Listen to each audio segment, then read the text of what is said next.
Assalamualaikum, selamat siang. Waalaikumsalam warahmatullahi wabarakatuh. Oke, ini dengan Ukhti Anida Karima ya. Iya benar sekali Kak. Oke, kita sapa Ukhti aja ya. Dan kali ini tema kita mengenai apa nih untuk edisi Jumat kali ini?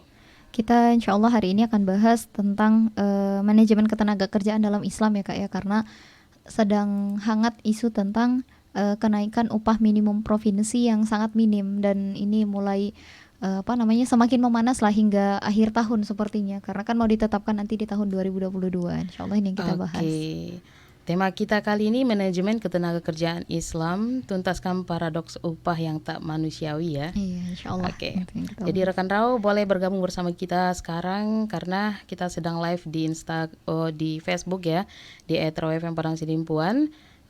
Boleh tinggalkan komentar ataupun boleh bertanya juga ya melalui WhatsApp kita di 0822 9999 6105. Oke, kita persilahkan untuk Ukhti Anida Karima untuk penjelasannya. Baik, terima kasih ya Kak ya. Bismillahirrahmanirrahim. Assalamualaikum warahmatullahi wabarakatuh. Alhamdulillahirabbil alamin wahdahu wassalatu wassalamu ala asrofil anbiya'i wal mursalin wa ala alihi wa sahbihi ajma'in. Allahumma shalli ala Muhammad wa ala ali Muhammad. Untuk hari ini insyaallah kita akan membahas tentang manajemen ketenagakerjaan Islam. Insyaallah akan menuntaskan gitu ya paradoks atas upah yang tidak manusiawi.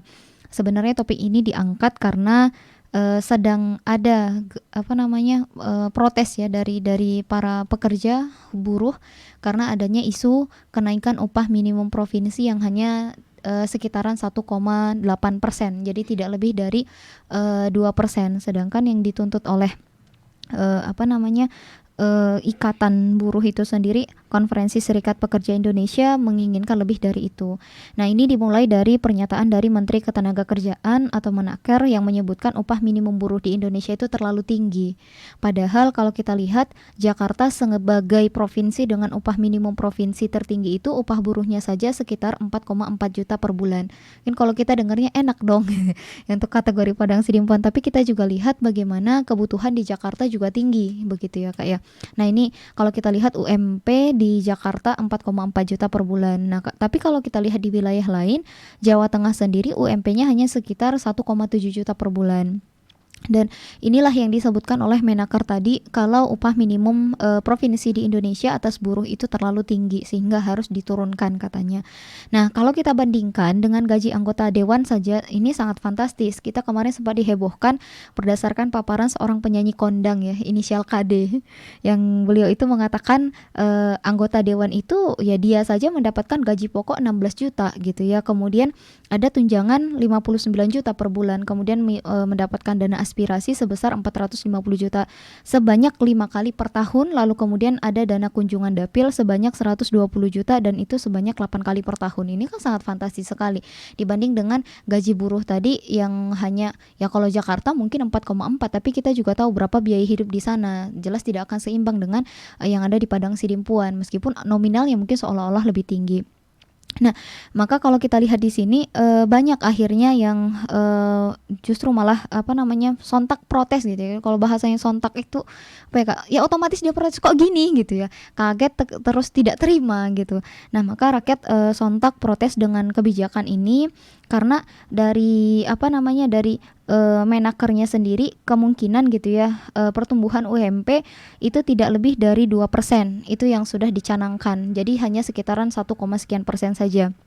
Jadi kalau yang disampaikan dan diputuskan oleh Menaker kita dari kenaikan upah minimum di Indonesia untuk tahun 2022 nanti rata-rata sekitar 1,09%.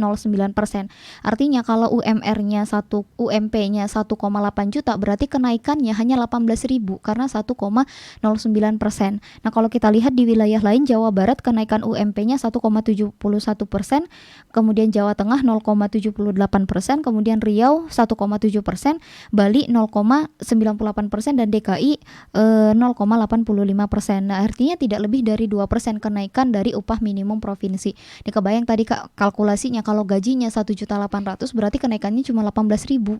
1%, kalau 2% berarti kan sekitar berapa ya? 36.000 lah ya.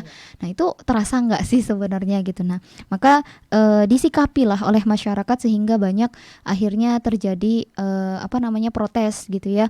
Dan kalau kata Presiden Konfederasi Serikat Pekerja Indonesia atau KSPI, Said Iqbal, dia menyampaikan sebenarnya tuntutan buruh untuk kenaikan upah minimum di 2022 ini sebesar 7-10%. Nah, itu yang mereka tuntut. Namun kemudian dengan alasan pemulihan ekonomi, kata pemerintah, ya kenaikannya hanya 1-2% saja. Nah, ini pula yang kabar-kabarnya nanti tanggal 6 sampai tanggal 8 Desember akan ada mogok nasional gitu ya, karena buruhnya tidak terima. Nah, ini yang perlu kita sikapi. Karena kan ini masalah ya Kak, apalagi di hari May Day itu biasanya nanti akan banyak demo. Nah, ini akhir tahun juga banyak demo karena kebijakannya berarti kan ada yang salah di sini, ada yang bermasalah sehingga ada pihak yang merasa tidak terbackup dengan kebijakan yang ada.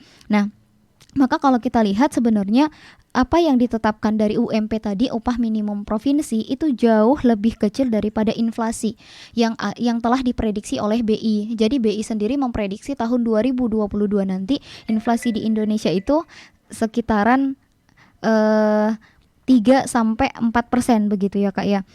Nah, maka kalau kita lihat di sini inflasinya sedemikian gitu kan ya. Sedangkan yang disampaikan ke masyarakat dengan UMP tadi ya hanya 1-2% saja, sedangkan inflasinya mencapai 4%.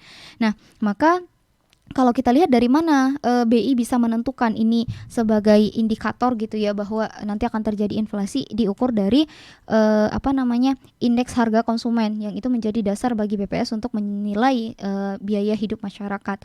Nah, ini yang kata mereka dari indeks harga konsumen kan meningkat gitu ya, sehingga berefek kepada inflasi nantinya. Nah, justru kebijakan ini tadi kan dikritisi oleh Presiden KSPI, mereka mengatakan kok tidak sesuai yang diminta dengan yang ditetapkan oleh pemerintah. Nah, kemudian pemerintah bilang ini untuk pemulihan ekonomi. Nah, ini juga dikuatkan statement ini oleh Dirjen Hubungan Industrial ya, DHI, dan Jemsosnaker oleh salah seorang Dirjen Hubungan Industrial itu ya, Bu Indah Anggoro Putri. Dia mengatakan UMP itu ya harus diapresiasi karena hanya diberikan 1 dan paling maksimal 2% tadi gitu. Dan kenapa? Karena ini adalah dampak untuk pemulihan ekonomi kita yang sudah terdampak dengan COVID, itu alasannya. Jadi sehingga kalau diturunkan UMP-nya, tidak terlalu naik UMP-nya, nah ini akan membantu para pengusaha. Nah, itulah alasannya ya yang disampaikan ke kita. Tapi kalau kita lihat apa yang disampaikan oleh Director Center of Economic and Law Studies atau CELIOS, Pak Bima Yudhistira, apa yang dia katakan, ini faktanya sebenarnya dari kenaikan UMP yang hanya sekitar 1-2% ini menunjukkan sebenarnya posisi pemerintah itu berada di sejauh mana mereka membela para buruh gitu ya Kak ya. Karena kalau kita lihat dengan UMP segitu ya, ini jauh lebih kecil daripada inflasi. Nah, kalau kita kebayang inflasi berarti kan harga akan naik, sedangkan upah yang dinaikkan itu hanya 1-2%. Sedangkan inflasinya sampai nanti ke 4%, berarti kan inflasinya akan lebih tinggi. Harga-harga kenaikannya nanti akan lebih tinggi dibanding upah yang diberikan ke mereka. Nah, jelas ini adalah kekeliruan dalam melihat kondisi perekonomian untuk menetapkan UMP. Nah, ini kalau dikatakan upah terlalu tinggi sehingga akan membebani kalangan para pengusaha dan kemudian menghambat pemulihan ekonomi, justru kalau kita lihat upah 1%, inflasi sampai 4%, nah otomatis nanti kondisinya apa? Upahnya tetap segitu saja gitu ya, hanya berubah sedikit, tetapi harga-harga di tahun depan itu diprediksi akan lebih meningkat lagi. Nah, ini akan menunjukkan kepada kita bahwa kemampuan masyarakat menengah gitu ya, dan kemudian kemampuan masyarakat yang mereka pekerja itu akan tergerus dengan adanya inflasi. Justru mereka tidak akan bisa memenuhi kebutuhannya dengan kondisi sedemikian karena inflasinya meningkat sedangkan upahnya tetap segitu. Ini kalau kita lihat dari definisi yang disampaikan Afwan, penjelasan yang disampaikan oleh Dirjen Hubungan Industrial tadi, jelas ini sebenarnya tidak sinkron gitu. Justru ada pandangan yang salah kalau menurunkannya untuk membantu para pengusaha.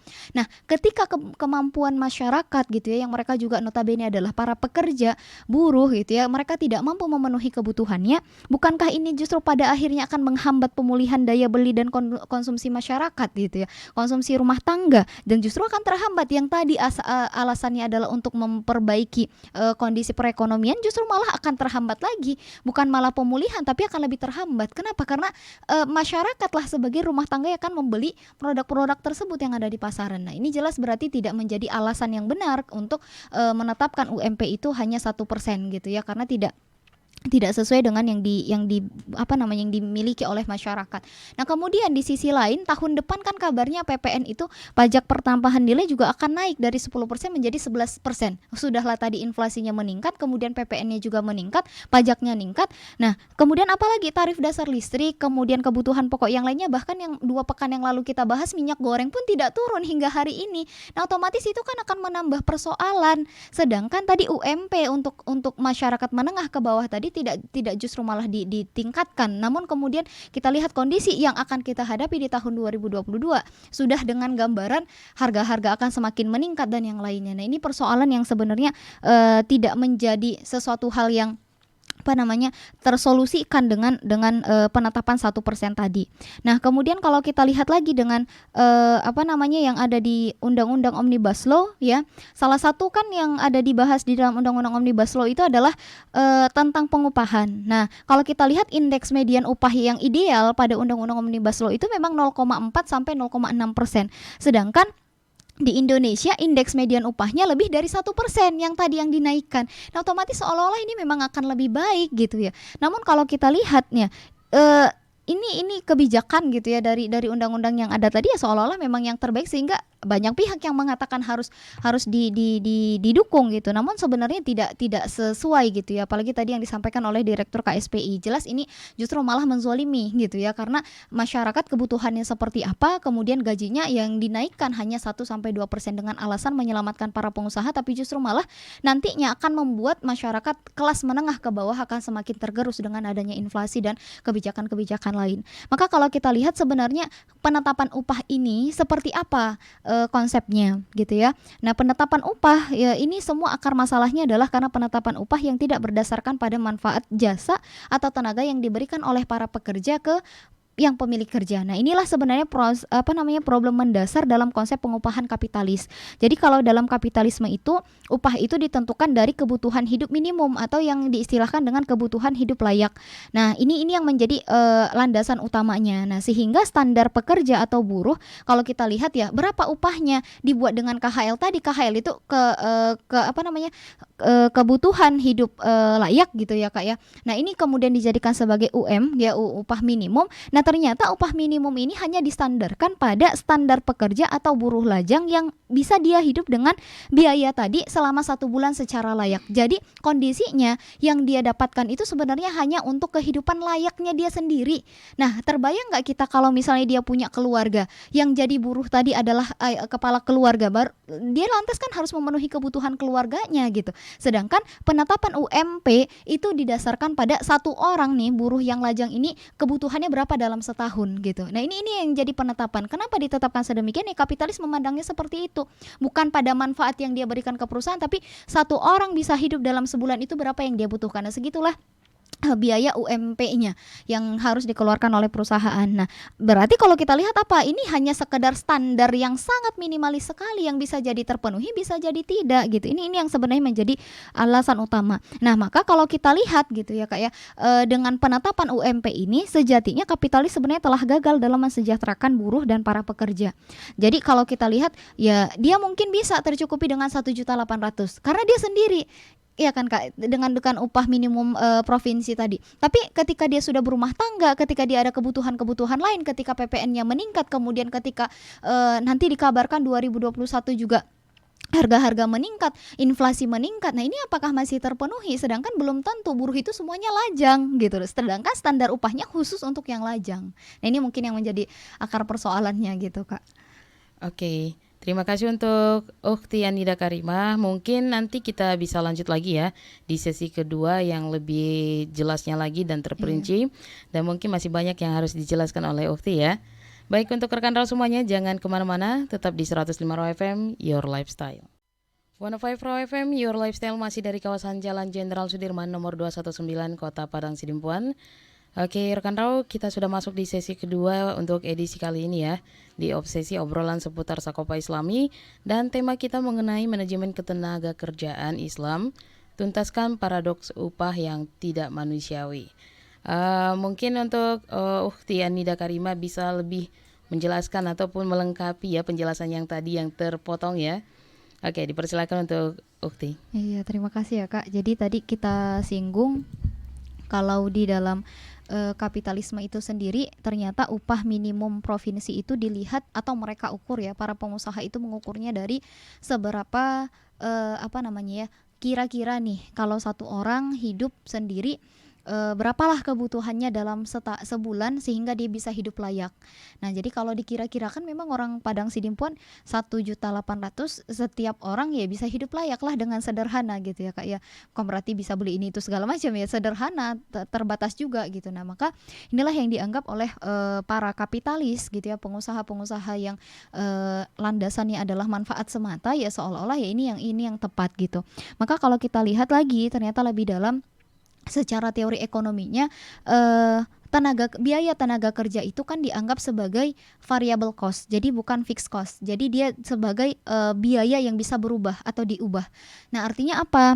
Kalau kita lihat dari kondisi yang ada, kan ada teori kapitalis yang mengatakan dengan biaya sekecil-kecilnya untung sebesar-besarnya. Maka kenapa senantiasa mereka tidak mau memberikan lebih kepada para buruh gitu ya Kak ya? Sebab ya karena dengan modal sekecil-kecilnya, ya kalau bisa semua biaya produksi itu betul-betul diminimalisir, termasuklah salah satu biaya produksi itu adalah biaya tenaga kerja. Nah, selagi masih bisa di-cut, selagi masih bisa dikurangi, selagi masih bisa tidak ditambah dari UMP yang dibuat, ya itu lebih bagus kan, itu mindsetnya mereka. Ya kalau tadi alasan pertama untuk pemulihan ekonomi justru dengan tidak naiknya UMP ini justru akan menambah permasalahan karena nanti kemampuan masyarakat untuk memenuhi kebutuhan hidupnya di tengah kondisi inflasi yang meningkat, di tengah harga-harga juga meningkat gitu ya Kak, kebutuhan pokok meningkat, ditambah lagi dengan tarif PPN-nya juga meningkat, ini akan menambah parah, bukan malah melakukan pemulihan ekonomi, akan menghambat ekonomi nantinya, akan lebih stuck jadinya. Nah, terus kita lihat ternyata Barat memang memandang ya UMP ini seolah-olah yang terbaik lah yang mereka berikan. Maka ada istilah teori upah besi. Nah, alias kisaran upah yang tidak bisa ditekan lagi karena jika ditekan akan mempengaruhi produktivitas pekerja, kata mereka seperti itu. Maka upah hanya bermakna sebagai ongkos perusahaan yang dikeluarkan oleh perusahaan untuk bisa menggerakkan manusia dalam bekerja. Itulah sebabnya formulasi upah berdasarkan taraf kebutuhan fisik minimum atau KFM dalam rumusan UMP seperti yang Nida jelaskan tadi. Jadi, kalau misalnya ini di bawah 1.800.000, kayaknya nih orang kalau dia tadi single ya Kak ya, bukan punya keluarga asumsinya, tapi dia single. Kalau diturunkan lagi dari 1.800.000, ini orang nggak bisa gerak. Maksudnya itu dia nggak akan bisa lagi optimal ketika bekerja. Nah, 1.800.000 setelah batas antara dia akan bisa optimal bekerja dengan tidak optimal bekerja gitu loh. Jadi mereka tidak terfikir untuk menaikkan gitu loh ya. Tapi ya udah, inilah batasnya. Makanya kan sebenarnya permasalahan gitu ya Kak ya. Nah, maka bagaimana kita memandang ini? Meskipun ya mungkin nanti di May Day ada kenaikan 1 sampai sekian% juga. Nah, inilah sebenarnya kalau kita lihat pengusaha itu ya dengan konsep kapitalis saat ini, ya kapitalis tidak pernah berpihak pada rakyat. Justru dengan mindset adalah mindset bagaimana meminimalisir semua biaya termasuk biaya tenaga kerja untuk mendapatkan keuntungan yang lebih gitu. Nah, maka kalau kita lihat bagaimana konsep upah di dalam Islam, ternyata konsep upah di dalam Islam bertimbal balik dengan konsep upah dalam kapitalisme tadi. Kalau konsep upah dalam kapitalisme, dia hanya menilai upah itu diberikan berapa nih kalau satu orang hidup, dia bisa memenuhi kebutuhan hidupnya dalam sebulan itu minimumnya berapa dia harus punya upah gitu kan ya Kak. Nah, tapi kalau di dalam Islam itu diberikan upahnya berdasarkan manfaat yang diberikan oleh si pekerja tadi kepada pemberi kerja. Jadi berapa manfaat yang dia berikan. Nah, kalau kapitalis itu kan tidak memandang kamu kasih saya manfaat banyak atau tidak, kan tidak dia pedulikan. Bahkan kadang kalau kita cek berapa sih harga sepatu Nike, berapa sih harga pakaian yang dikeluarkan oleh Adidas gitu ya yang aslinya itu kan mahalnya luar biasa, tapi nanti biaya tenaga kerjanya untuk pembuatan sepasang sepatu ya mungkin hanya di bawah 50.000 gitu. Jangankan 50.000, di bawah 20.000 mungkin sepasangnya gitu. Jadi mereka ketika ini masih bisa ditekan ya kan akan mereka ini kan. Jadi tidak melihat berapa manfaat yang dihasilkan oleh si pekerja tadi. Nah, sedangkan kalau di dalam Islam disandarkan pada manfaat yang diberikan oleh pekerja kepada pemberi kerja, apakah nanti ya upah itu yang diberikan memenuhi kebutuhan dia atau tidak. Jadi dilandaskan bukan pada ini sudah cukup belum sebulannya.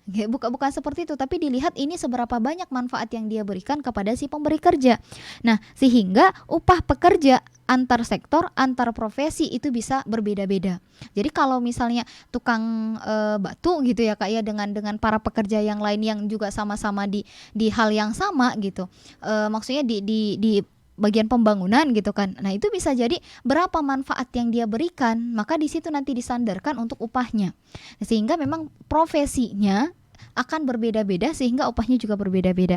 Jadi kita lihat apa yang menjadi kunci utamanya, ada kesepakatan pekerja dan pemberi kerja atas upah ini. Nah, kita bisa kalau misalnya mau menetapkan gitu ya, si pengusaha muslim mau menetapkan apa dan berapa jumlah upahnya, maka dia bisa merujuk kepada pendapat ahli ketenaga kerjaan mengenai jumlah upah yang sesuai gitu.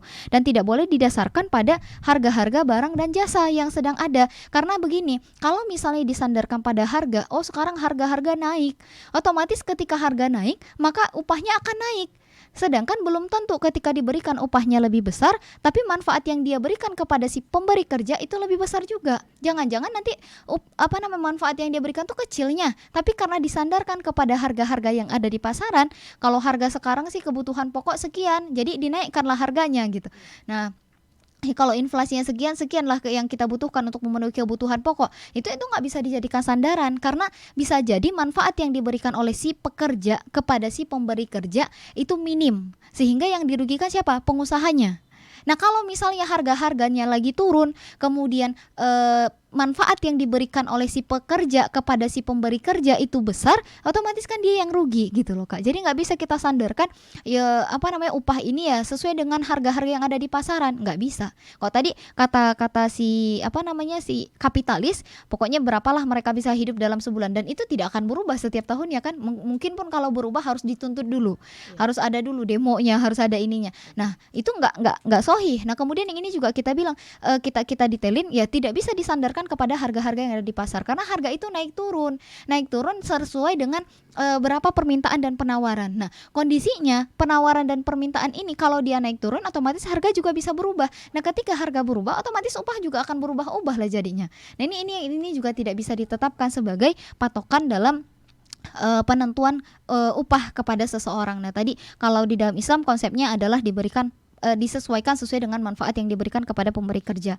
Nah kemudian juga tidak didasarkan pada nilai kebutuhan dasar pekerja atau upah minimum. Apakah nanti upah minimum kota ataukah upah minimum provinsi? Karena alasannya pemenuhan kebutuhan dasar sebenarnya ini adalah tanggung jawab negara, bukan tanggung jawab pengusaha gitu. Jadi tidak boleh dilepaskan ke pengusaha. Jadi pengusahanya lah, kalau dia sudah mempekerjakan orang, semua kebutuhan ininya harus dia yang memenuhi. Nggak gitu juga, karena ada campur tangan negara di situ. Jadi pemenuhan kebutuhan dasar rakyat itu adalah tanggung jawab negara.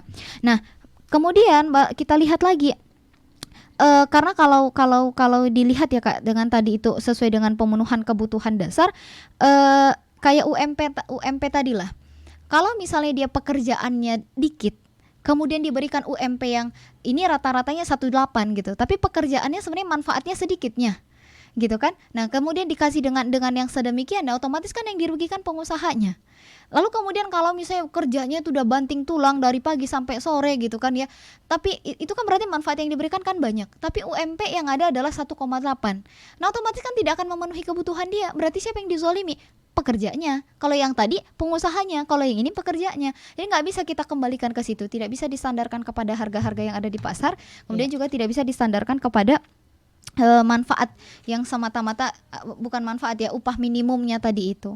Nah maka ahli fikih menyatakan bahwa upah pekerja itu didasarkan pada manfaat yang diberikan oleh si pemberi kerja kepada si yang diberikan oleh si pekerja kepada si pemberi kerja. Dia yang mempekerjakan dengan yang dipekerjakan, berapa yang diberikan manfaatnya oleh si yang dipekerjakan ini terhadap yang mempekerjakan dia. Nah maka apakah nanti memang upah itu lebih besar atau lebih sedikit? Misalnya kan gini Kak, kita dipekerjakan nih, tolong ketikkan dulu ini sama saya. Nah, kerjanya kan diketikkan gitu ya kan. Iya. Kalau dalam Islam kan konsepnya berapa kesepakatannya, berapa nilai manfaat di situ kan kayak gitu. Bukan pada akhirnya pakai UMP ya.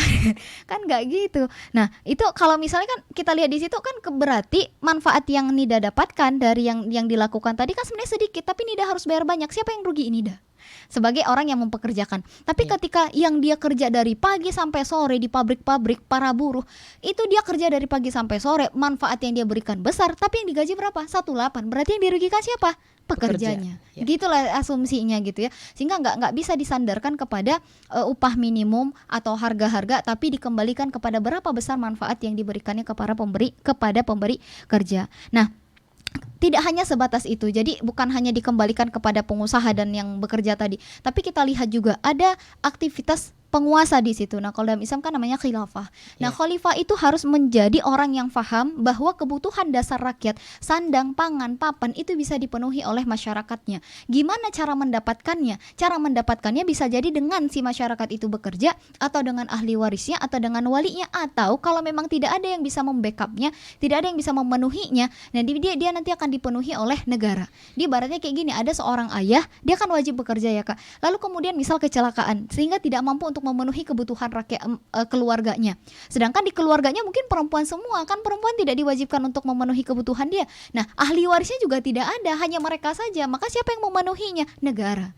Sehingga untuk memastikan masyarakat itu memang mampu memenuhi sandang, pangan, papan. Papan itu apa? Perumahannya. Jadi nggak dibiarkan masyarakat itu nggak punya rumah, atau kayak ini masa pandemi akhirnya keluarlah dari rumah, tinggal di kosan lah, tinggal di sini. Kenapa? Karena tidak sanggup bayar uang rumah gitu ya, kayak sewa Iya. rumah. Kenapa? Gajinya tidak seimbang. Nah, itu yang harus dipahami oleh penguasa. Dalam Islam namanya khalifah.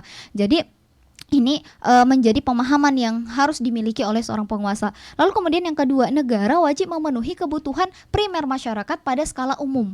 Jadi kalau tadi primer pada skala individu, tapi kalau yang kedua kebutuhan primer masyarakat skala umum. Maksudnya apa? Pendidikan, kesehatan, dan keamanan itu didapatkan oleh masyarakat secara cuma-cuma.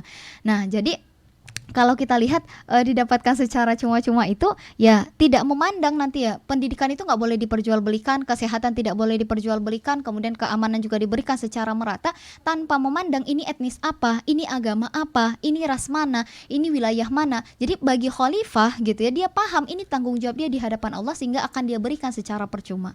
Nah, ini yang bisa Nida jelaskan untuk konsep bagaimana Islam menyelesaikan permasalahan yang tidak manusiawi tadi tentang upah yang ada sekarang ini gitu Kak. Oke, terima kasih untuk Nida. Mungkin sering dipotong ya. Tapi nanti mungkin Ukti akan lebih menjelaskan lebih lengkap lagi ya. Iya. Untuk lebih lengkapnya lagi kita dengarkan nanti ya rekan Raud. Tapi jangan lupa selalu dengarkan kita melalui Facebook saat sekarang sedang live, dan boleh komen ataupun memberikan pertanyaan melalui Facebook juga bisa, WhatsApp juga bisa di 0822 9999 6105. Jadi kita break dulu ya rekan Rau. Jangan kemana-mana, tetap di 105 Raw FM, Your Lifestyle. 105 Raw FM, Your Lifestyle masih dari kawasan Jalan Jenderal Sudirman nomor 219, Kota Padang Sidimpuan. Dan sekarang kita sudah masuk di sesi ketiga ya, tentunya di sesi pertanyaan, tanya jawab.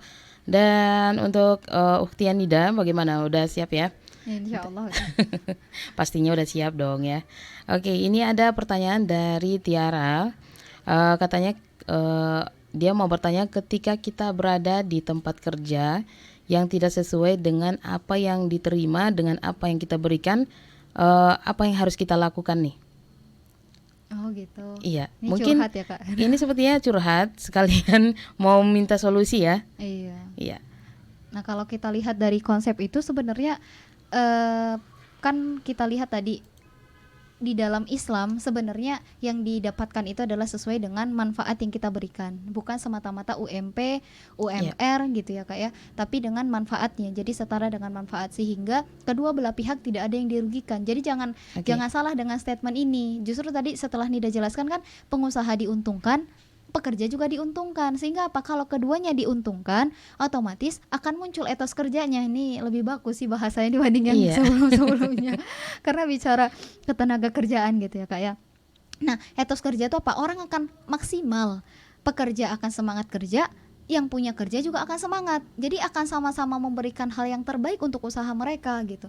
Nah, Oke. jadi kalau misalnya kita di tempat kerja tapi tidak diberikan upah yang seharusnya sebagaimana yang sudah kita keluarkan pengorbanan tadi atau manfaat yang dirasakan gitu ya Kak. Kan kebayang lah pegawai pabrik itu banyaknya manfaat yang mereka hasilkan, tapi gajinya tidak seimbang gitu kan. Sehingga itu kan yang menyebabkan mereka senantiasa menuntut gitu kan ya. Nah, jadi yang kita lakukan mungkin ya di sini kita bahasnya bukan solusi, karena kalau jangka pendek ya tidak akan mensolutifkan juga, karena ini harus melibatkan pihak ketiga, siapa? Negara, penguasa, karena mereka yang bisa mengambil keputusan untuk para pengusaha yang ada. Jadi untuk rencana jangka pendeknya yang bisa kita lakukan ya bisa menemui mungkin ya dengan menyampaikan gitu ya. Kalau bisa didakwahi ya tidak masalah, lebih bagus, sehingga yang pemilik pemilik kerjaan pun dia paham bahwa yang dia lakukan itu ternyata belum sesuai dengan hukum Islam. Nah, itu yang pertama. Kalau bisa memang disampaikan ya disampaikan. Tapi kan tidak semudah kita menyampaikan kayaknya Kak di forum ini ya. Iya, Nah, betul. disinilah buktinya kita memang membutuhkan hadirnya negara yang paham atas apa perannya. Nah, kalau negaranya tidak paham atas peran dia terhadap para buruh, atau tidak paham bagaimana hukum Islam yang menuntun dia agar bisa adil terhadap semua masyarakatnya dengan konsep hukum syara, nah ini yang menjadi persoalan utama. Sehingga apa? Kita hadirkan orang-orang yang paham tadi. Nah, berarti mau tidak mau kita harus pahamkan ke penguasa kita bahwa mereka punya kewajiban untuk memastikan itu ke para pengusaha. Pengusaha paham, kemudian para pekerja juga paham. Nah, sehingga tidak akan ada kezaliman di kedua belah pihak. Nah, siapa yang bisa menjalankan ini? Siapa yang bisa mengambil kebijakan ini? Siapa yang punya kekuasaan untuk ini? Para penguasa, pemerintah gitu. Jadi kita harus pahamkan ke pemerintahnya sehingga pemerintah tahu apa yang harus mereka lakukan. Karena kalau tidak dengan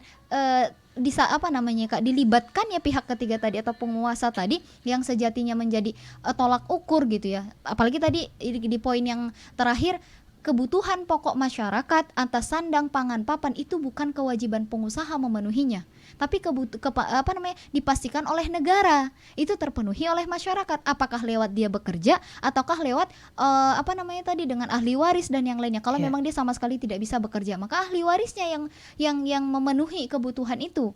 Nah, kalau misalnya dia bekerja ternyata tidak terpenuhi, sedangkan dia sudah pergi dari pagi sampai sore dan manfaat yang dia berikan itu banyak, nah kan seharusnya negaranya paham dong. Seharusnya dia koreksi, ini jangan-jangan saya yang zalim, saya tidak memperhatikan ini hubungan antara pengusaha dengan pekerjanya. Nah, di situ jadi penguasa itu ya harus dipahamkan sehingga memerankan peran pentingnya sebagaimana yang ditetapkan oleh Rasulullah, yang ditetapkan oleh Allah dan Rasulnya, afwan. Begitu kalau menurut Nida Kak, dia harus didakwahkan pengusahanya, didakwahkan penguasanya.